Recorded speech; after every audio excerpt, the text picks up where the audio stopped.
But Cole, thanks so much for taking the time. Stop by today. I want to start out by reading some scripture, and then we're going to hop into it should be some lively discussion about sports, coaching, etc. I'm going to read to you from Genesis chapter 3. This is where it's the fall of man. Man makes this biggest mistake of all time. And this is in Genesis chapter 3 and in verse 18. If you remember, Adam and Eve listened to the serpent, they ate the apple, and then God comes to them.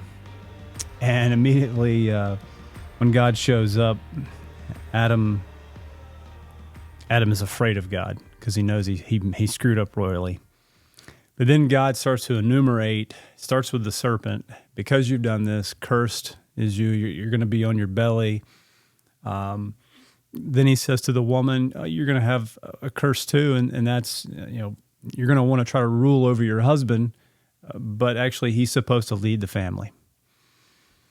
And in more modern vernacular, that is, you're going to want to wear the pants in the family, and yet your husband needs to step up. That's a tough thing to do. And so he goes on and says, oh, by the way, ladies, you're going to have a lot of pain. The multiplicity of pain that you'll experience in childbearing is because you didn't listen to God. Okay, wow. So there's like all these curses, it's bad news. And obviously, that's what happens when we make bad decisions in life. There's an end result, a consequence that always flows. And as we've talked about before, you reap what you sow. Whatever you're reaping, you're going to sow that. Mm-hmm. And then he gets to the man. It's kind of wild. He starts with the serpent, then goes to the woman, and then he gets to the man. The man last, the man who abdicated his responsibility, stood back from his wife, didn't stop her, because God was the one who spoke to Adam. Adam is the one who knew that we're not supposed to eat that. And she's having this frivolous conversation with Satan, the serpent. And finally God says this in Genesis 3:18. He says, thorns and thistles it shall bring forth for you. He's talking about the ground. And he tells the man, he said, you're going to have to do work all the days of your life. It's going to be hard work. It's not going to be easy work. You're going to sweat. You're going to stress yourself. And you're going to work so hard to try to produce something out of this ground, and it's just going to be thorns and thistles. And you're thinking, wow, this is terrible. But it's true even today. We work, and a lot of times we don't get to see the fruit of our labors. And sometimes you work really hard and you do get to see some fruit, but it's bad fruit. Yeah. And you're just thinking, this is not good. And then right after God says this to them, he actually kicks them out of the garden. Said, you don't get entrance into my presence any longer, kicking you out of the garden. He puts a angel with a sword in front of the entryway into the garden. They can't get back in. And the wild part about this whole thing is that if you fast forward all the way into the New Testament, God comes in Jesus Christ, and God actually takes these thorns and thistles. It says that Jesus wore a crown of thorns on his head. They've shoved it down into the most tender parts of his head, his skin. His temple would have had thorns and thistles jammed in there where he was bleeding. And why does Jesus do that? Because ultimately, he's taking the thorns and thistles for us. Not so that we're going to have an easy, perfect life and everything's going to go according to plan, but so that our relationship with God has been reconnected. And in the Bible, it tells us that God will never leave us nor forsake us. Jesus took the ultimate suffering so that we don't have to suffer for eternity. The Bible holds out a great hope and truth and encouragement. It says that in the new heaven, new earth, there'll be no more sin, no more sorrow, no more death. Wow. That's pretty cool. Yeah. Because let's just be honest, our greatest heroes will all take a dirt nap one day. They will be pushing up daisies or their body will be incinerated. One of the two. They've only got two options. That's our greatest heroes, the guys that we look up to the most.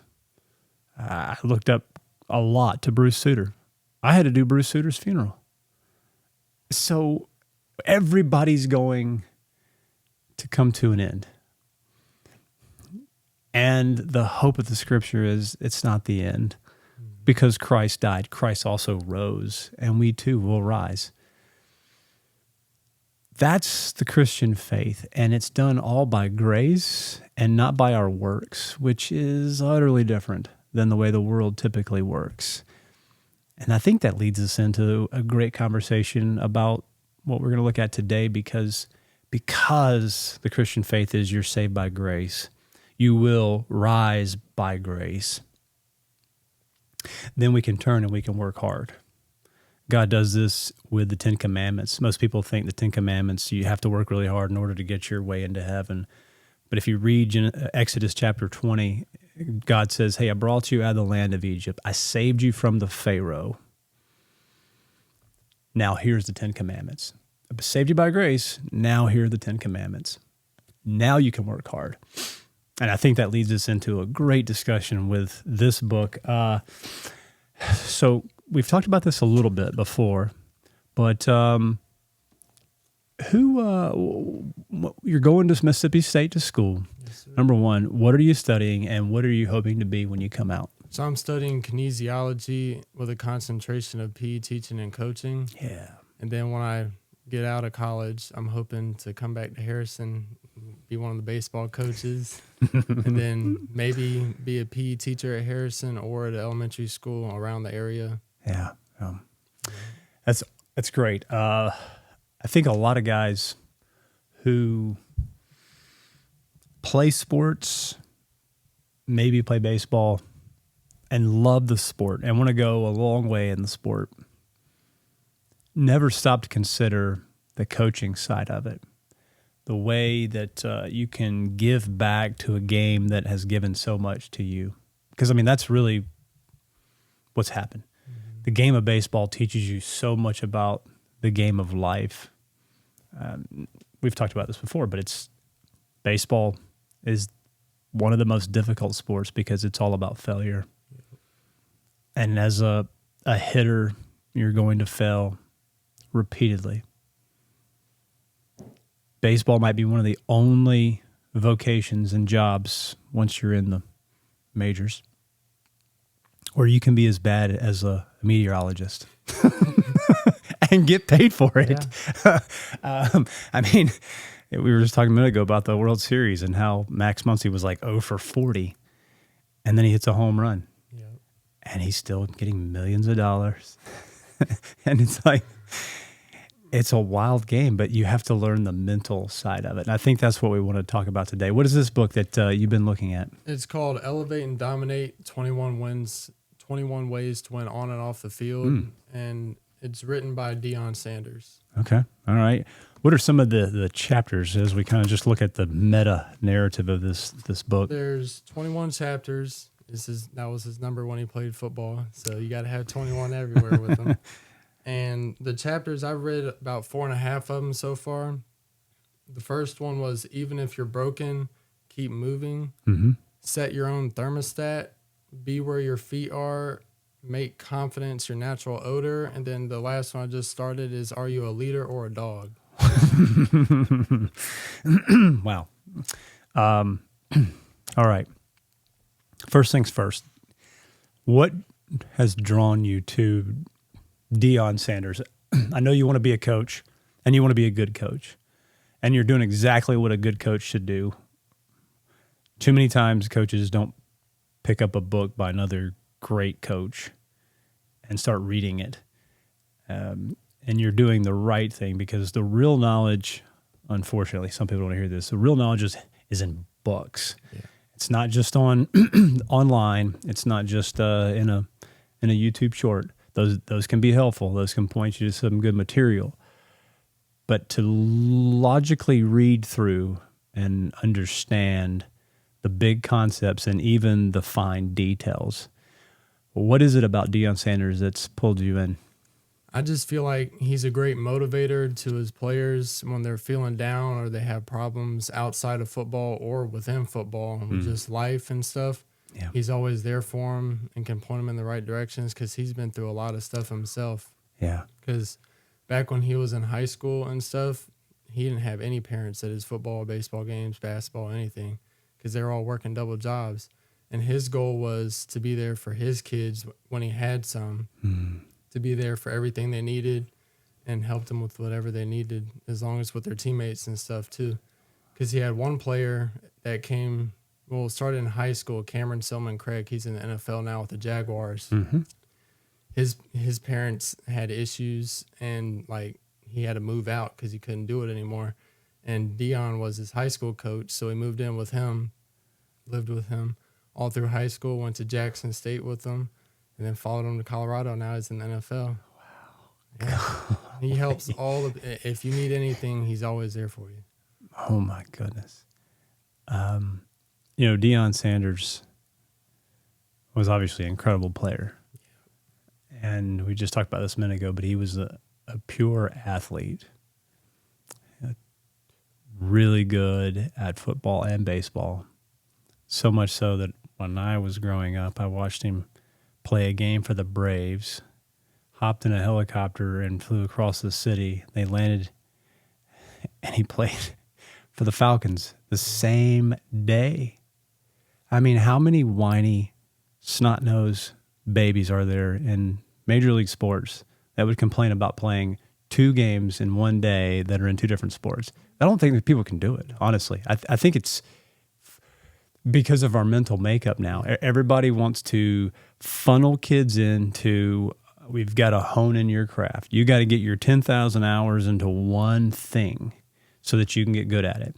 And so we start kids at a very young age, if they have any inclination towards baseball, you're going to play baseball year-round. And you just need to forget about basketball. You need to forget about football. When Dion was growing up, when I was growing up, you played sports in its seasons. And there were actually seasons for the sports when you watched them on TV and when you played them in your local rec leagues.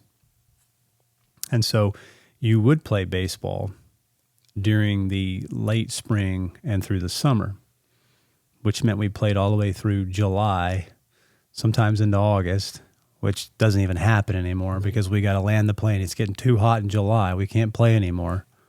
And then you would have basketball during the winter. You have football, obviously, during the winter too. But he was an athlete, and I think that's what we got to keep going back to.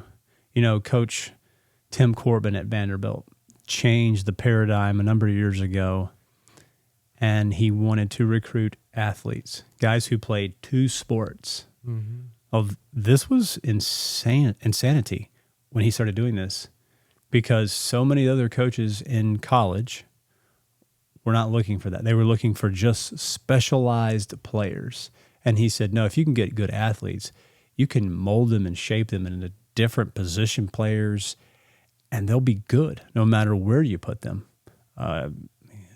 Price, he pitched for the Red Sox. Adam Price. And he pitched David Price, and he pitched for Vanderbilt. Mm-hmm. The guy was an unbelievable athlete. Could have played any position on that field. And he excelled, obviously, with the help of Coach Corbin on the mound, and went on and had a great career in the majors.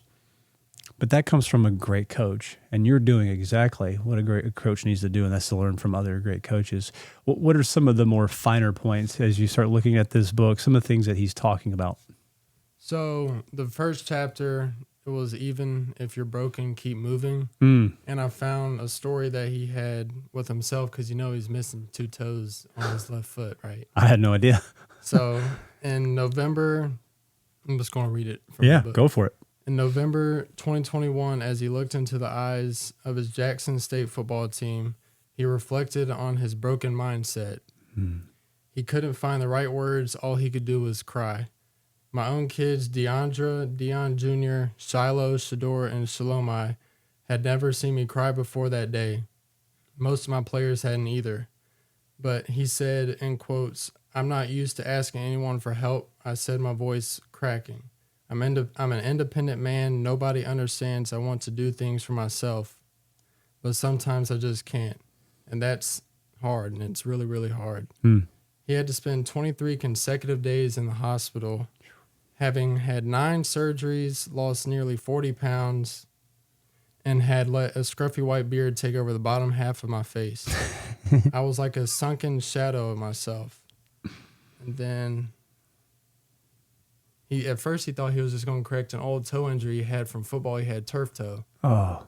It wasn't turf toe. It kept hurting and hurting and hurting as the days went on.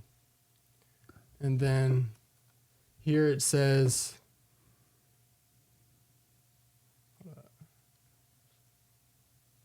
he got rushed in for a follow-up because it continued to hurt and stuff. And they said they weren't sure if he was going to make it out alive. Oh, my goodness.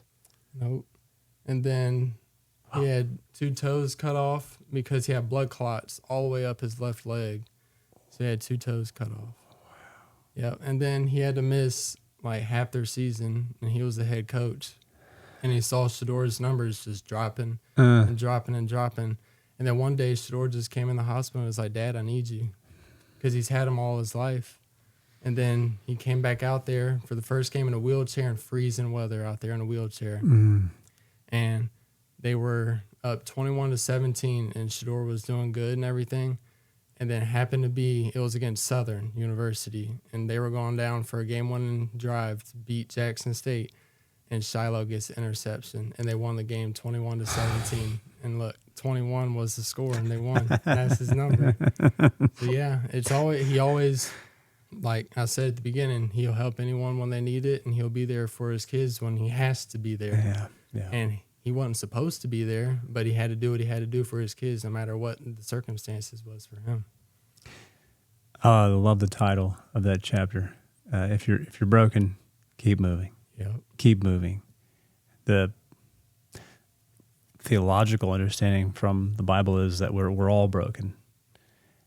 And what we're finding out now through science and medicine, those people in our society who are stopping, becoming more sedentary, they're just sitting, they're contemplating on themselves, their problems, their issues. This is where the greatest amounts of anxiety and depression are taking hold. It's actually a greenhouse effect. And people begin a downward spiral mentally and spiritually when you get into that kind of a brain mindset. And what we're finding out is one of the first ways to break out of that vicious cycle is to just start physically moving. I've just had lunch the other day with a guy who helps veterans, and he's giving them this kind of an apparatus for their feet to help them begin to walk again. And the first thing is just walk from here to the dishwasher, walk from here to the front door, here to the mailbox.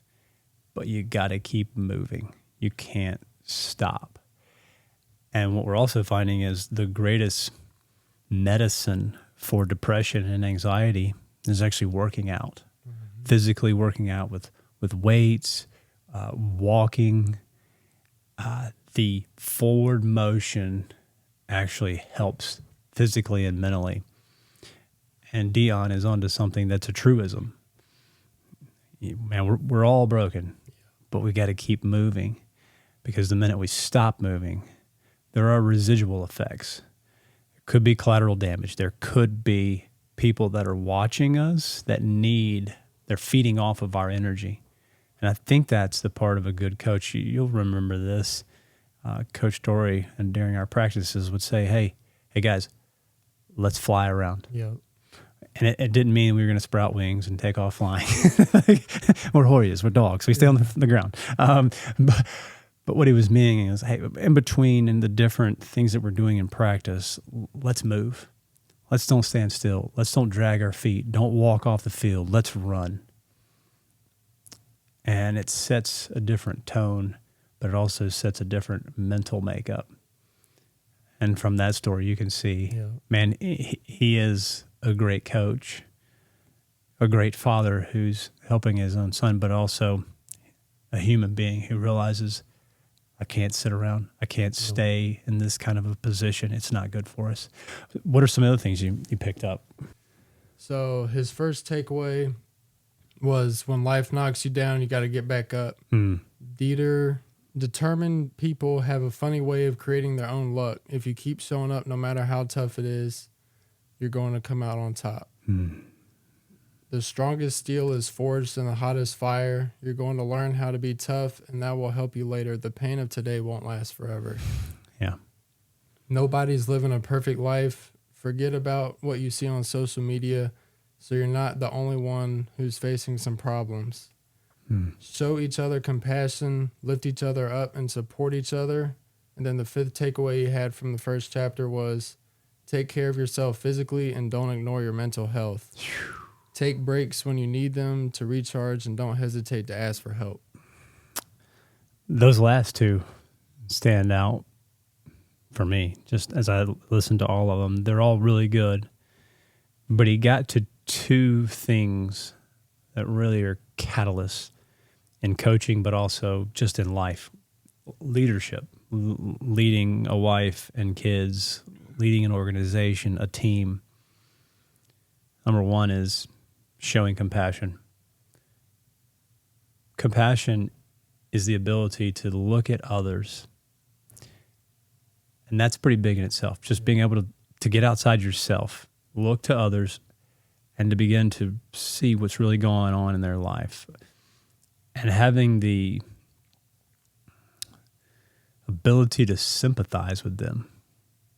Put yourself in their shoes, in as much as you're able, and say, man, what it must be like. Too many times we don't put ourselves in the other person's shoes, especially as coaches. Yeah. We would rather learn from some coach who just blistered people all the time. And that's what it probably did to you. And he yelled at you, and so you think this is the way coaching has to be. That's not the only model. There are a lot of great models of coaches that were very compassionate.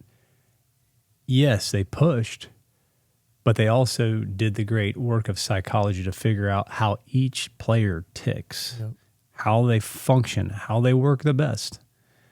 We can't just have a one-size-fits-all because we're human beings. Yeah, we're all made in God's image and likeness. However, we're all very different. We have a different makeup, and we need to have different ways of being motivated. And one of those ways for coaches to figure that out is, number one, to grow a heart and be compassionate. That's huge. And then the second one, that last one he said was take care of yourself physically, but also the mental side. Cole, I'll say this, and I know this will not be popular, but I know a lot of guys that I grew up playing with that ended up playing Division I baseball, minor league, and some that got to the majors. And many of these guys, you don't want to use this word flippantly, but many of them have a touch of PTSD. The intensity to which we would practice and play in high school is on one level. You get to college, and now the way college is wired and designed is that these coaches, especially big D1 coaches, are making a lot of money. And they're putting their life on the line, as it were, their vocation for 18 to 21-year-olds. I don't know about you, but I was 18 to 21 at one time, and that was pretty stupid. Like, frontal lobe has not been developed. I don't think correctly all the time. I do stupid stuff. Sure, I've been trained to react in certain situations on the field. I know where I'm going with the baseball. When I'm at the plate and a guy's on first and there's no outs, or he's on second, or he's on third, and I got to hit a long fly ball. Sure, I know all this stuff. But I can honestly tell you, playing University of South Carolina, there were many times I would wake up in a cold sweat because, and I know this sounds so ridiculous, elementary and sophomoric, but so many times in my dream, I would have a guy on third base, no outs. All you got to do is hit the ball either on the right side, because the infield's back, or hit the ball in the outfield in the air, and the guy gets home. It's a sack fly. I love sack flies. It's not even counted as a bat. You're just getting RBIs. You're the man. And in my dreams, so many times I popped up to the infield and I would wake up in a cold sweat. Oh my goodness. And the intensity level was so high. Even this is late 90s. Yeah. It was so high in college that we had a traveling psychologist. He would go with us. Do you guys have some of that at Mississippi State? We do. Yeah. We have a psychologist, a team psychologist for the team. That's good. Yeah. That's really good. I think a lot of people don't realize there are basically two spheres that you can get on where people live on mission. One is obviously the military. Doesn't matter which branch you're in, these people are on mission together. You're in this group. You're on mission together. Doesn't matter where you came from, your race, your background, your economic status. None of that matters. You're on mission. You're on a group. And you're working towards that goal. The other is sports, especially sports at a high level. Things can become really intense. And you don't want to let down your coach. You don't want to let down your teammates. Mm-hmm. But here's the other part. Many of the people who are playing Division I sports right now across the board are perfectionists. Yep. And we don't want to let down our teammate. We don't want to let down our coach. But the one thing is we don't want to let ourselves down. And many times these 18 to 21-year-olds have no idea how to handle failure. And if you play softball or you play baseball, you better get used to it because it's all about failure. Dion is on the money with this one. For yourself, if you're a coach, I know there are coaches out there right now, they don't know how to handle failure. And some coaches are coaching at a small school. They're wanting to try to get to a bigger school, trying to work their way up the ladder, and they're not doing well. And they're starting to freak out. This was my life calling. This was my goal. This is all I wanted to do with my life. And then they're realizing, man, this isn't working out. What's going to happen? I've seen guys who've been at a high D1 level. They've been coaching. They've had some success, and then they've had a lot of failure, and then they get fired. And it's usually because the head coach got fired. Mm-hmm. And then they're with the head coach, and boom, you're out the door. Now what? Where do you go? There's not a plethora of job opportunities on a D1 level. D2 and D3 and JUCO, you can't make a whole lot of money down at those other levels like you can at a D1 level. And if you've got a wife and kids, you got to support them. So you got to get a job where you can actually take care of them. And I've seen this trend, which is, I think, a great trend, but you've seen a lot of these good coaches start transitioning to high school.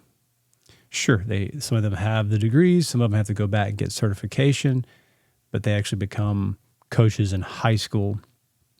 And you can make enough money to support your family. Sure, you're not going to live fat. You're not going to live high on the hog, man. You're going to be living on a budget. But you can still do what you feel like you've been called to do, and that is to coach. And you can also play a big role on the mental side of things for players, but also be there for other coaches who may just be starting to walk through what you had to walk through. Dion's onto something. What about this next chapter? To piggyback, before we go to the next one, what you're talking about, coaches being called to do their thing, he didn't even want to be a coach. When Dion but Shador and Shiloh were in youth football, like grade ball, as they call it now, they played over in some little park or whatever, and he saw that he was just sitting on the sidelines in his chair like a normal dad would be, and the coaches had the kids line up 10 yards apart and just run and spear each other. And he couldn't sit there and keep watching every day because he was like, they're going to get killed out there. Yeah.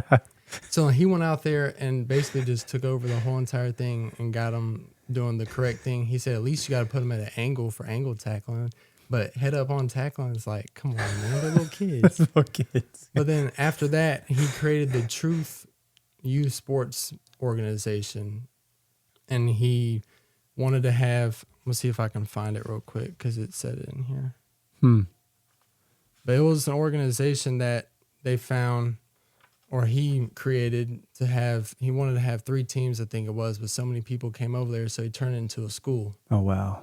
And you couldn't just come over there, just a random kid come over there. You had to have good grades. Yeah. You had to know what you're doing, and you couldn't be like a butthole. Yeah. You had to be a good person. I think that's something we can say as you kind of look through there and find this. But one of the things that I think happens to a lot of guys, especially as you've played at a high level, and you now have a kid, and you start watching this kid as he's playing for another team or practicing, and you don't want to coach, you want to allow someone else to coach, and then you just realize it's terrible coaching.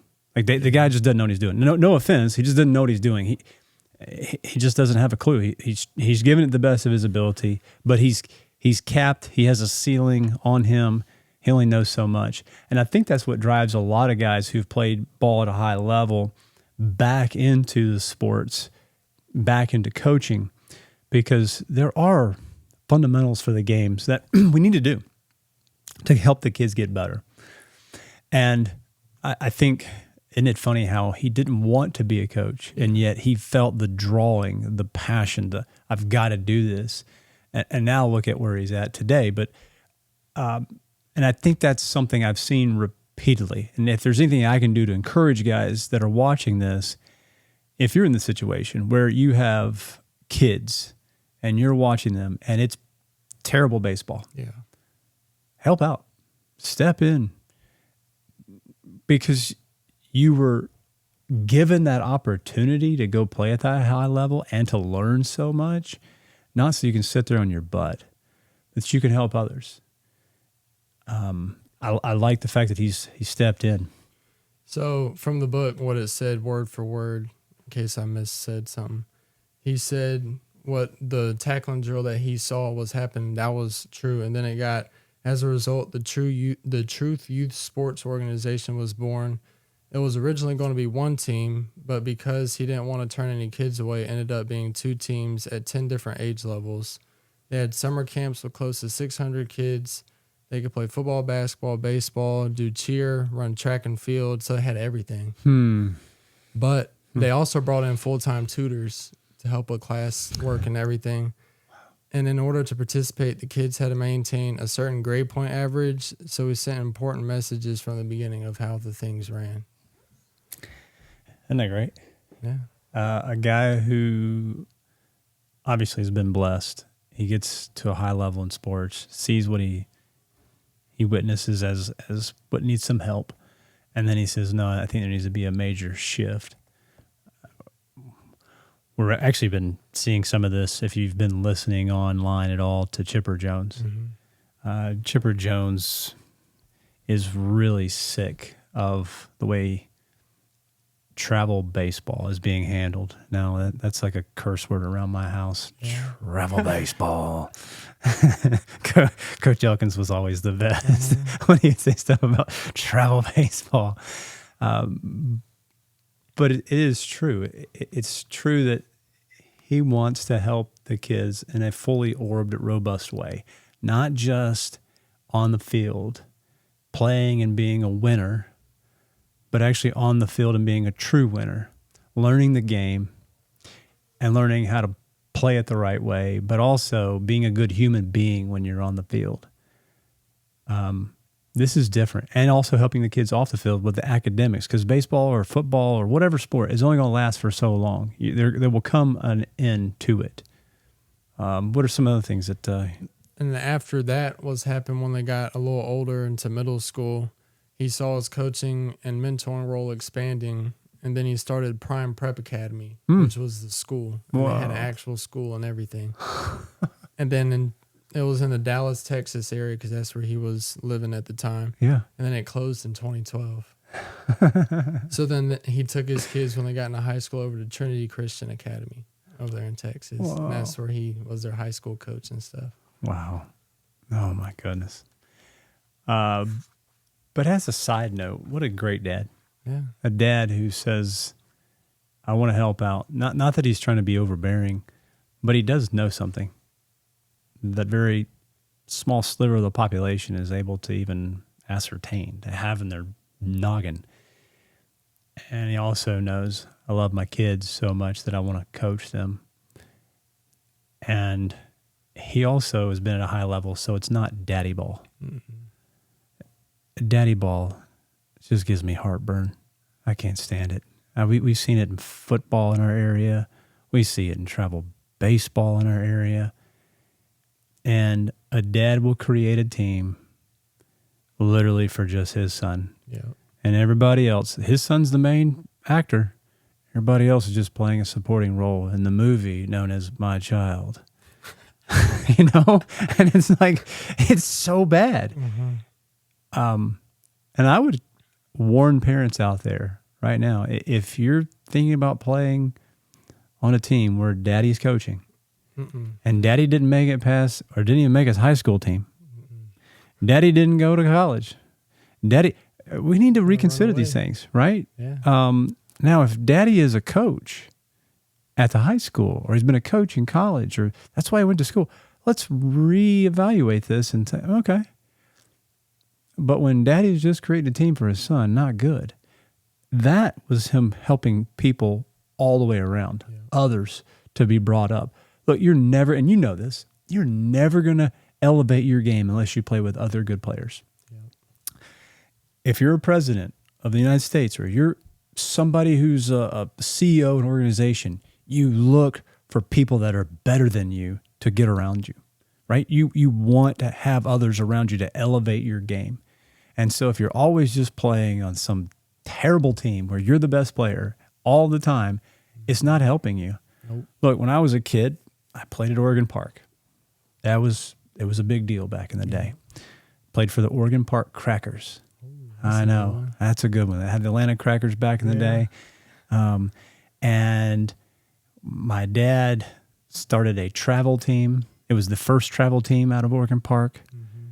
The board at Oregon Park went nuts. They went crazy because we had a sponsor, and we had uniforms, and we had jerseys, and they were angry. And they basically kicked my dad off the board, and they said, no more of this.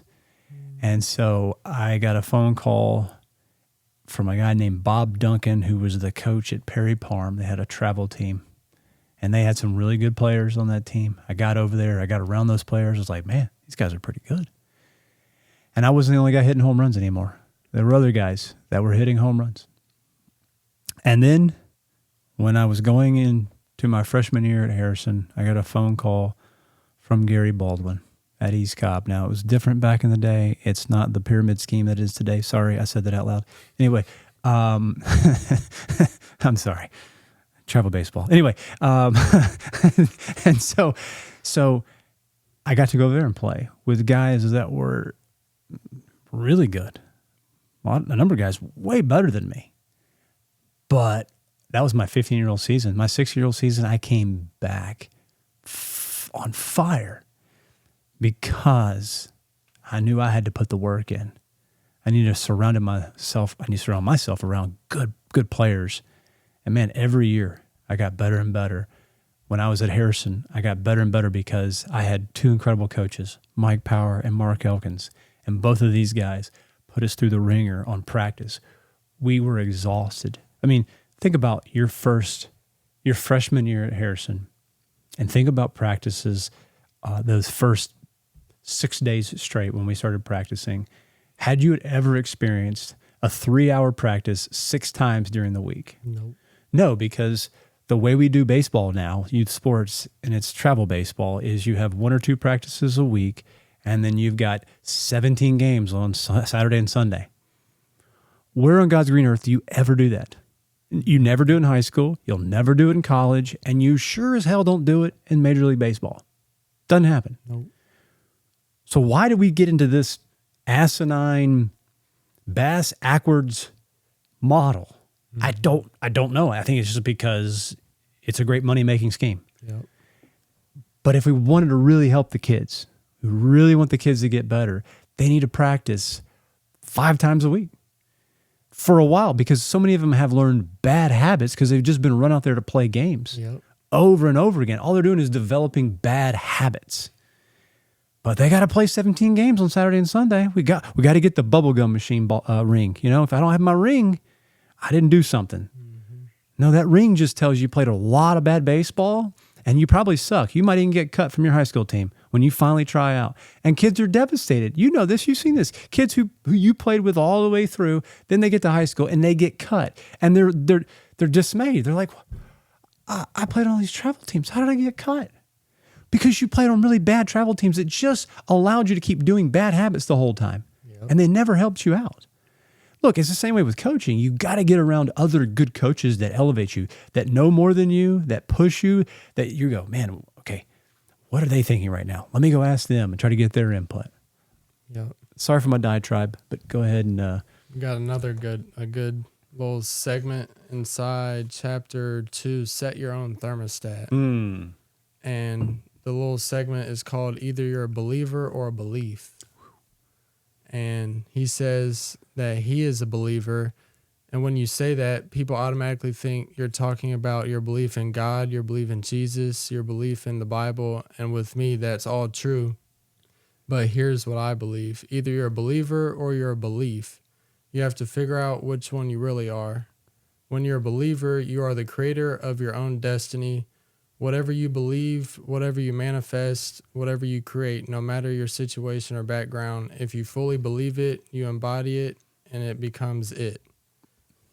Whatever you believe, that's what you are. Those are the elite folks, the leaders, the difference makers. But here's where most people fall short. They're stuck being a belief. And a belief is, that's what your mama and daddy told you. That's what the people have told you about yourself. That's the environment where you grew up, your circumstances, and the things that have happened to you in life. You are now on this fence, this wall of beliefs, these things that you have been projected onto you by your society. Only you can control or change what's inside that fence. Only you can change what you already believe about yourself and whether to believe what you've been told. Wow. You're either a believer or a belief. That is profound. And that goes back, it dovetails into what he talked about earlier about the mental makeup. And some people would say, you just need to stay positive. Well, there is a certain sense in which we all have a certain energy about us. Deion Sanders has positive energy about him. And it spills over and it's contagious into other people. And you can see it wherever he goes. Yeah. People begin to elevate. Coaches that he's pulled in to coach with him, all of a sudden, they start getting really good. Yeah. And they're a believer. And then the players that come and play for him, guys that maybe they're mediocre, all of a sudden become a little bit better and a little bit better. Theologically speaking, because of sin, we don't use the full capacity of our brains. Scientists will tell you if we could just use 3% more of our brains, that some pretty wild things could happen. Some even speculate and pontificate that we could move furniture with our minds. That sounds wild, but the mind is so powerful. Not to just have a belief, like he said, but to believe, truly believe. Believe that you can do this, that, or the other thing. I'm going to give you a weird example. I've told some hitters this. You probably remember this. But I used to do a lot of visualization. I'd close my eyes and I would do a visualization of each pitch. And obviously I'm just making these things up, but I'm thinking about, hey, he threw me a fastball away. Next pitch, he throws me, down and in, or he throws me up and in, or he throws a curveball and it's high in the zone. He's trying to change my eye level. But I'm going through an at bat and I'm looking at, he's a right-hander. He's, up top. Maybe he's got a little downward motion. But I would, even on deck, I've done this, I think I did it a total maybe 7 times in my playing career. Because I was a baseball player, I was a little superstitious. I didn't want to keep doing it all the time. But I did it 7 times. I would do it on deck, and I would literally see the pitch. I would see myself swinging, and then I would see the ball travel in the air and then land behind the fence. I did that 7 times in my playing career from high school through college, and I hit a home run all 7 times. Dang. Now, some people will say, oh, that's just a fluke, great story, way to keep us captivated. No, it freaked me out after the first time. And then when I did it the second time, I'm like, hold up, something's going on here. Mm-hmm. The third time, I moved from belief to a believer. I believe that this can actually happen when I put this in practice. It takes a lot of mental stress and workforce to be able to think it through deeply and to see it and imagine it. But it's the same way in life. When there's something that you are trying to work towards, physically closing your eyes and seeing the end result, and then each day you're taking those steps to get there. And sometimes it is a big, hairy, ferocious goal. Yep. And you're thinking, there's probably no way. And then you begin to hit certain marks along the way. And so much of it is you're only doing that because you're a believer. Mm-hmm. Dion is really, I think, trying to help so many other people unlock a secret in life, but also in sports. Yep. We don't use the brain nearly enough. Mm-hmm. We don't. We're creative animals. We're very imaginary. We can imagine things. And it's one thing to have a belief. It's another to actually be a believer. And let me tell you this funny little story as you're looking through there. So there was this professor at a college, and his wife was all about eating healthy, organic type food, and getting away from basically the plastic that we eat and drink in our daily lives, because it's everywhere. It's in all of our food. And his wife was trying to convert him to healthy eating. So she's giving him all these books about organic, healthy eating. He said he was reading this one book. It was like the second book that his wife had given him. And he's sitting there, and he said, I'm highlighting things in this book, and I'm in my mind going, yes, and amen, this is great. Yes, this organic way of eating from the earth without pesticides and herbicides and getting away from all this garbage that we're spraying on our food, and it's poisoning us, it's giving us cancer. And he's so excited. And he's like, man, I felt like I was a true believer. Yep. I love these beliefs.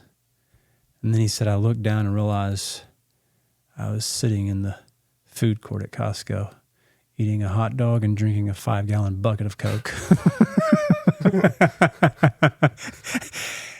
So you can have beliefs, but if they never transfer over to you being a believer, it does no good. Nope. We have to own it. We have to exercise the belief mentally. What else you got? I'm going to get a couple more if that's cool with you. you. We've got about 12 minutes left. So this one is in chapter 3, and the little segment is winning the day. And he says, he asked, how do you win your day? It's all about the attention to details and the passion for your purpose. I'm convinced that if you want to be great, you must be detail-oriented. I've seen so many people with all the talent in the world never reach their full potential because they can't grasp the importance of details. Wow. That almost sounds eerily familiar to someone we know. Mm-hmm. Who might that be that we're thinking about? Somebody would always talk about the details, what matters. Coach Elkins.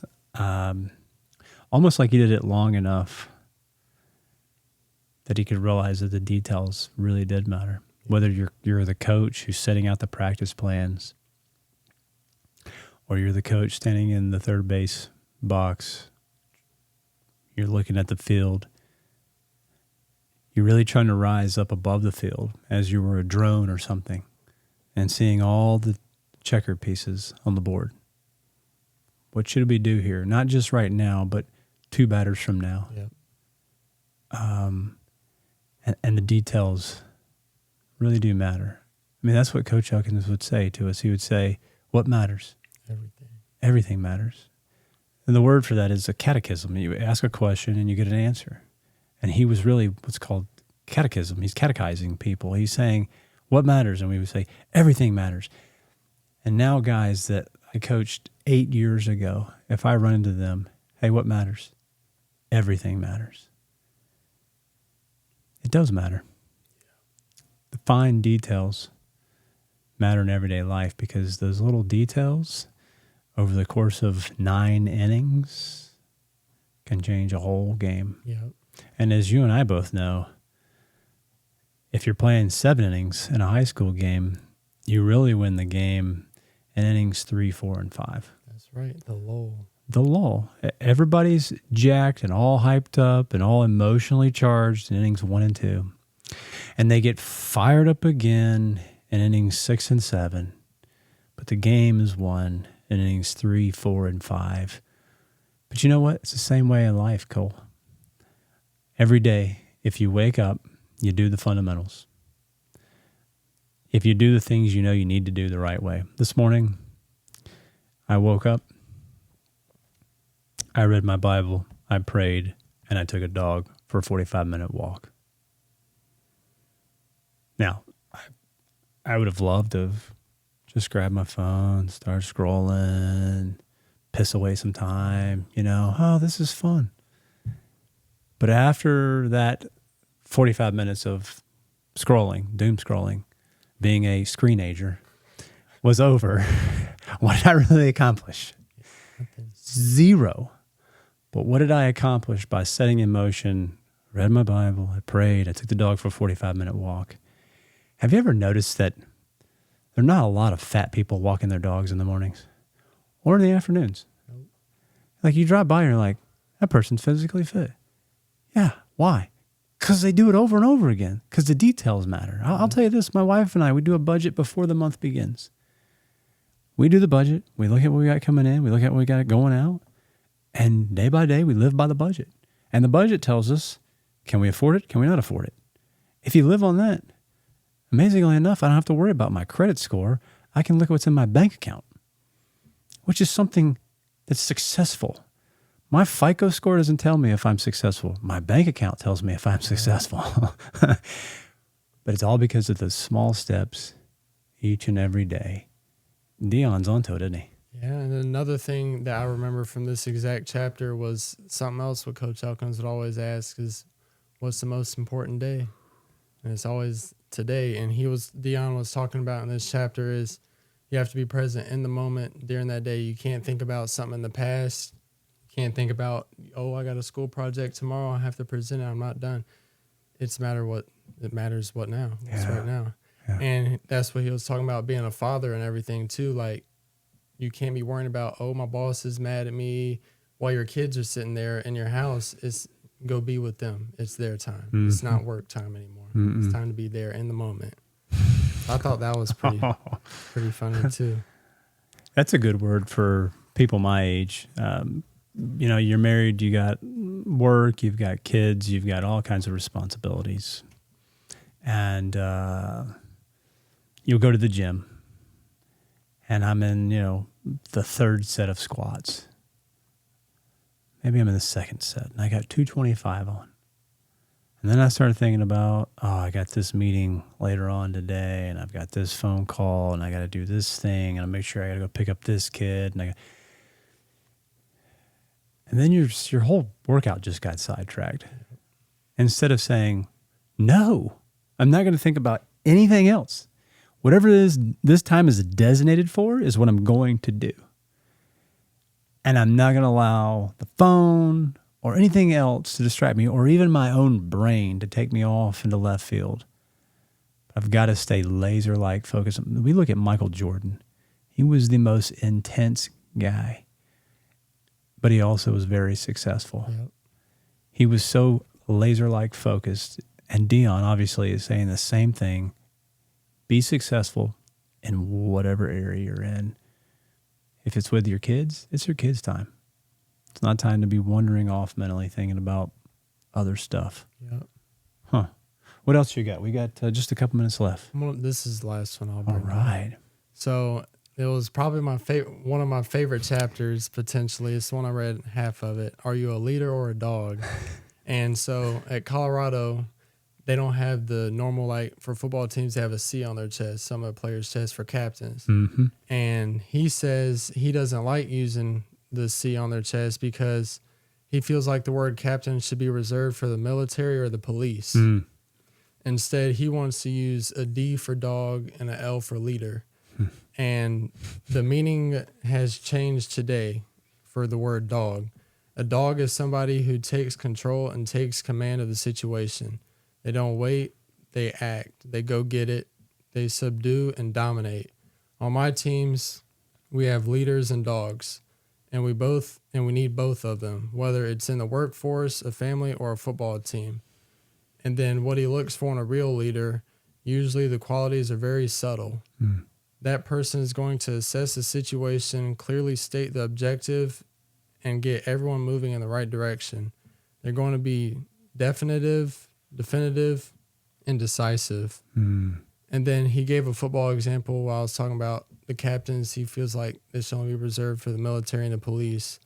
And then he also says, every leader isn't a dog, and for darn sure, every dog isn't a leader.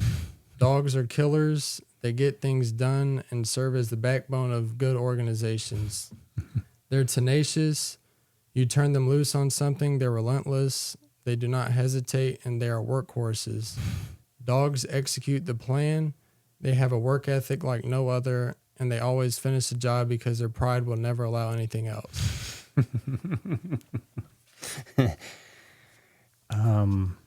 That's really good. And it's really true. It's true even in the animal kingdom itself and in humanity. As I said a minute ago, I walk my dog. I walk the dog twice a day, once in the morning for 45 minutes, once at night for 45 minutes. Yes, it's for the dog, but it's also for me. But the first thing you'll notice about dogs is a dog, and some of it depends on birth order of the pack, where they were born. But even a middle of the pack and beginning of the pack leader will want to, if you're taking the dog out for a walk, will want to get out in front of you. Yep. And that's its natural, innate, inborn faculties. It wants to lead. It has a design to go, to move forward and be a pack leader. Mm-hmm. As humans, if you're walking a dog, you don't want a dog pulling you the whole time. Nope. And so you got to break that dog, and you got to be patient to break that dog over long periods of time to keep it on a short leash right beside you.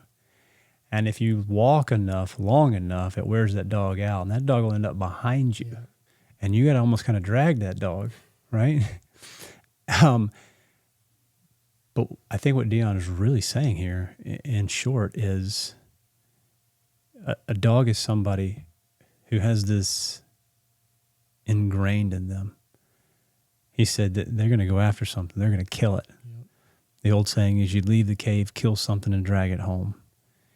You don't have to be motivated or taught something. Nope. You recognize it's just in this particular person.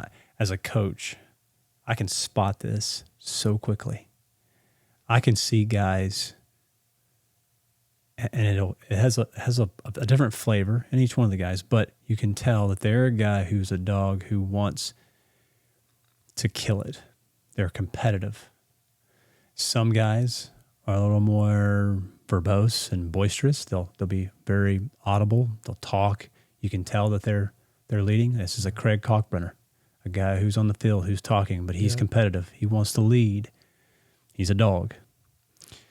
You can turn around the very next year and have a guy like a Micah Knox who doesn't say a single word, but he is a cerebral assassin. He will come up behind you and slit your throat, and you'll never even know it. And yet competitive, right? And so here's the key of a coach. You got to learn discernment if you're going to be able to figure out who the dogs are. That's right. And that's what Dion is helping coaches realize. Yeah, we've got leaders out there, and you got some dogs. And now as a coach, you really have to be almost a psychologist. You've got to be a person who studies people. Again, we kind of goes back to what we were saying earlier. One size fits all doesn't do it. You've probably seen this while you've been at Mississippi State. Not every single gal on that softball team is exactly the same way. They're motivated in different ways. Yep. And yet, if you can find the key and unlock it so that you're able to coach and motivate them in their particular way, you turn around and you do it with a different player on a different kind of scale, and you bring these two on the same team, watch out. Yeah. Because we all know that wolves travel in packs. And when the pack comes together and the pack works together, it's very systematic and methodical. And that pack will absolutely devour its prey. Yeah. And that's what we want in sports. But the only way to get there is that the coach has to be able to realize how to motivate and what roles each one can play so that we can systematically devour the prey. That's right. As we kind of close here for just a minute, and you think about not only this book, you think about what you've been able to witness at Mississippi State. What are some key takeaways that you're starting to try to draw into your own, you don't want to say mission statement, but principles for coaching? What are some things you're learning about coaching? I've heard some of the quotes that our coach at Mississippi State softball coach Ricketts still uses. You just got to dominate the moment. The moment is the most important part of each pitch. You got to win each pitch. That's when good. You're pitching, you're sitting on the bench cheering your teammates on. You're hitting anything. You have to win the moment every time. Another one was that at practice, if someone's slacking, the whole team has to run. So they're trying to get all the older upperclassmen people to get on the younger kids or the younger ladies, and get them to tag along and do everything. Sometimes they've had to run 12 poles in a row, and we're just sitting in the bullpen just watching geez, can I do anything right today? And then the next day they'll be perfect. They have a drill they do is a full in and out, and I think they use they call it 7 balls, and if they make 7 errors, they're running. And some days they'll make 0 errors, and then the next day they'll make all the errors in the world. And what in the world has happened? And that's when she was talking about you have to win the moment. You have to be locked in every pitch, every moment. If we were being very honest, you can read a book like this, and there are days that you don't feel great. And you're like, oh, man. I just don't know if I can do it today. But what Dion's saying, what the coach there at Mississippi State is saying is, if you can dominate that moment, just be focused enough for that moment. We live in a attention-based economy. We're vying for eyeballs. This is how many people are making money online. If we can just get enough views, if we can get enough looks, I can make money. The fact of the matter is, if you can keep your eyeballs fixed on your prize, on your mission, you'll be highly successful. It's when we start to look to the right or to the left, the Bible says swerve to the right or to the left. We got to stay focused on one particular goal. Yep. And as a coach, a leader, a father, a husband, wherever you find your feet in life, fixate your eyes on that goal. And each day, keep taking the desired steps, to get there. Cole, this is good stuff. Dominate the moment is also some language from the Navy SEALs. Yep. Navy SEALs, they're taught when you walk into a room, dominate that room, dominate that space. And what they mean is look around and see how you can help and serve. Some of that may just be, like he was talking about earlier, being compassionate, recognizing where someone else is at in their life, and then how can you offer encouragement, help, steps to get themselves either out of a hole or to keep moving forward, to stay away from a hole they don't need to get into. The Navy SEALs will also say, And if you just walk into a room or you're walking down the street, walking your dog, and you see trash on the side of the road, just pick it up. You're actually helping serve the betterment. And it's just one thing every time where you begin to develop habits so that when you do go out on a walk and boom, there is trash, or you're at a party with some people and you're hanging out talking, you're looking at and how can I serve? How can I help in this situation? Yeah. And that is the most fulfilling life, is to be able to serve others. And you know what? That's actually what a coach should do. All good coaches, which I've had a lot of them sit right in that seat, none of them said, I started out because I wanted to have 400 wins. Not a single one of them ever said that to me. What they said was, I was there to try to help bring this team together so that we could be successful. Maybe not today or in this first couple of years of the school, but at some point down the road, we would put a process in place that people would trust and people would get on board, and we would work together to be highly successful. But it just takes one to bring those people together. And that's what Deion's obviously done. That's what a lot of coaches have been doing that I've been able to coach with or have played for. And Cole, that's the direction you're headed. Yes, sir. So anything else that you want to close with before we end this? I'm looking forward for their next football season. Yeah. Because after last year, there was a whole lot of drama going on because he was having more issues with his blood clots. And then he had cancer and stuff inside his bladder, I think it was. Yeah. So they had to install a portal potty on the sidelines for him. Wow. But he got rid of all his friends off the staff. Completely, he did everything. Because last year he was in the hospital the whole time during recruiting and the off season. So they had the recruiting director handle all this stuff, and he was what you call a snake. Oh, no. And he's gone. Oh. He's not there anymore. He did all this stuff. And supposedly he didn't even know who half the players were when he got there. Because he didn't want Caden Salter as the quarterback. He wanted Juju to be the quarterback from Carrollton. And they brought Caden Salter in what he didn't want, and they spent a whole bunch of money on him.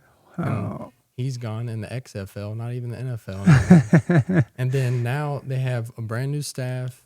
They have Brennan Marion as their new offensive coordinator. I think I talked about it in the last podcast a little bit. Yeah. And has sort of the same story as Deion. He's a younger coach and just getting into stuff. And he's been at a different team each year as an offensive coordinator, wide receivers coach, quarterback coach. He's coached at Texas, Pitt. He was Sacramento State's head coach last year. And he was at UNLV for a little bit too.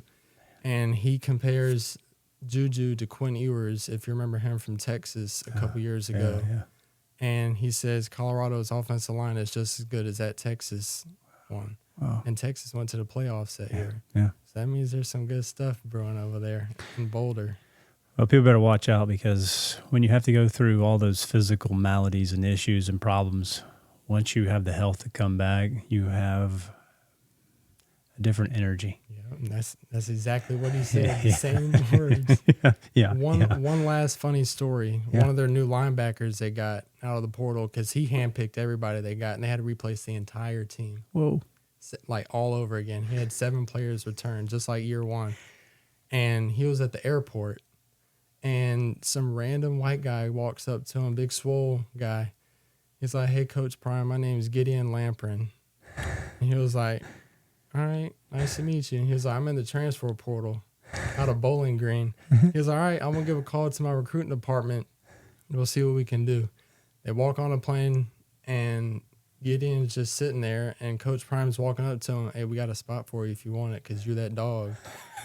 The kid racked up over 120 tackles last year, solo tackles, and his nickname is ESPN. And they literally, if you go look on Colorado's website, look through the roster, it'll say Gideon ESPN Lamprin.